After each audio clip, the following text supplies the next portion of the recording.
Well, hi there, it's Paulie here. This is Christmas in Perth. 41 degrees today, woot! So, there's some hard times happening amongst, obviously, the trans community, LGBTQ communities, and so forth, due to American politics. Now, American politics, the problem for us in the actual world is that, to be blunt, American sewage overflows their toilet and floods into our yard. Anything that happens in the USA emboldens morons in other countries to just give it a try. So bafflingly, Australia has like right-wingers who are trying to copy Trump's politics. So safe spaces in gaming are important at the moment, and for those LGBT people and those young folk they are the next generation of gamers. They are who we are passing this torches on to. And we want to bequeath them the best possible gaming world. I love this hobby. I love what it's done for me. I want it to be able to keep doing that for other people, which is why I've contributed to it. Now, the approach that we've had has been interesting. So the OSR, the old school rules movement, is a case in point. This has been very much a sheltering point for angry, vicious white men, and it has been very thoroughly colonized by the right wing. The right wing has a deliberate policy of colonizing creative spaces. As I've said before, the right wing does not create art, it merely steals it. They are the parasitic wasps of the gaming community.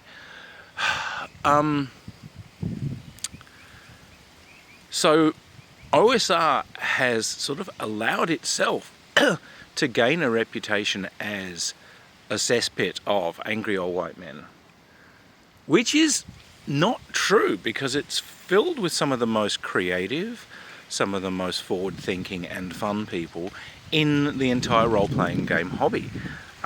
It really is. And I think part of the way to reclaim a space and make it safe is we have to change the way we pitch things.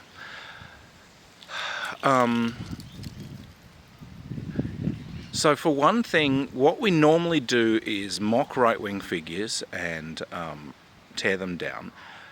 And yes, we must do this because their egos are fragile, and the more they rant, the more ridiculous they look.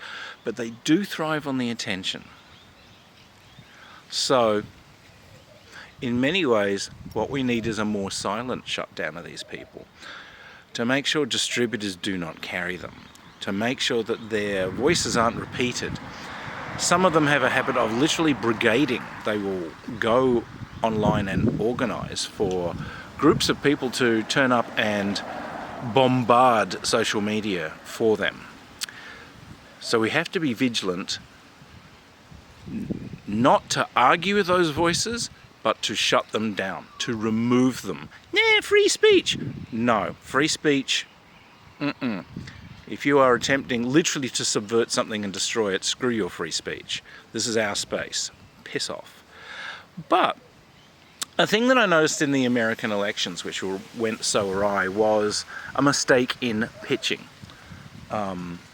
Trans issues were allowed to be a massive wedge issue because everyone was too stupid to essentially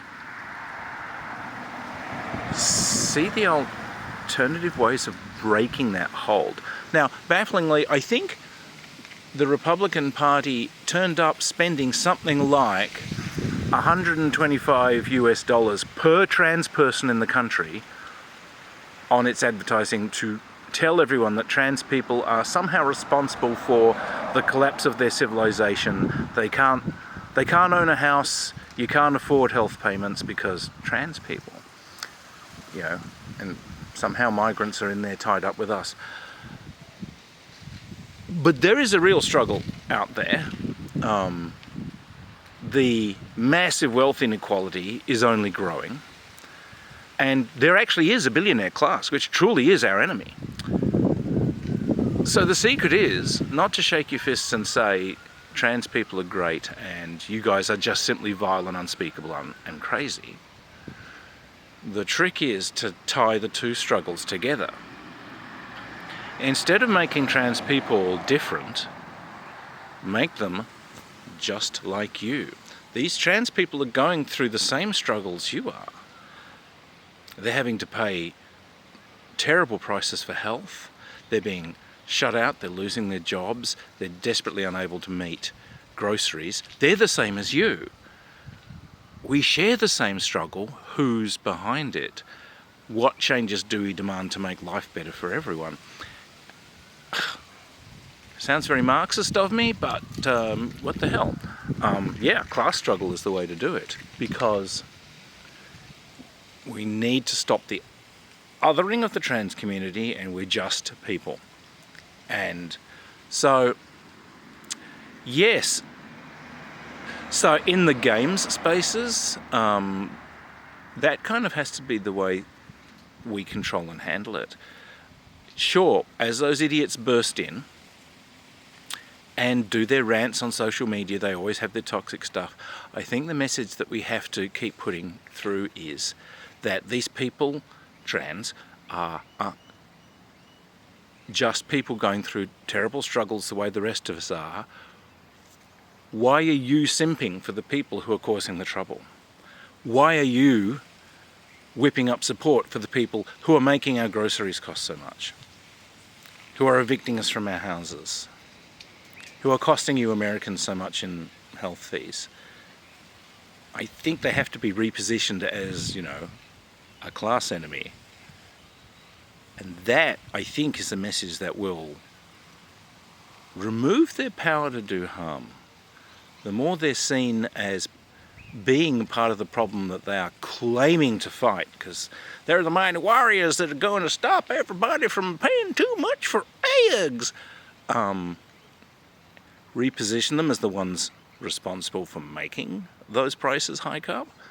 And I think that is a more effective attack.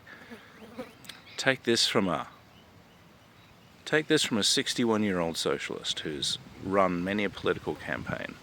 I'm a horrible Hollywood spin doctor. I'm proud to say it. So, in game spaces, yes, that's kind of how we have to pitch things to answer these idiots when they break into our social media. And remember that everyone's having a hard time at the moment. Safe spaces for everybody is important in gaming, because this is our escape, this is our creative area, it's for us. So what we're trying to do is make sure no one feels shut out unless they are there just to cause harm to others, in which case, on your bike, old son.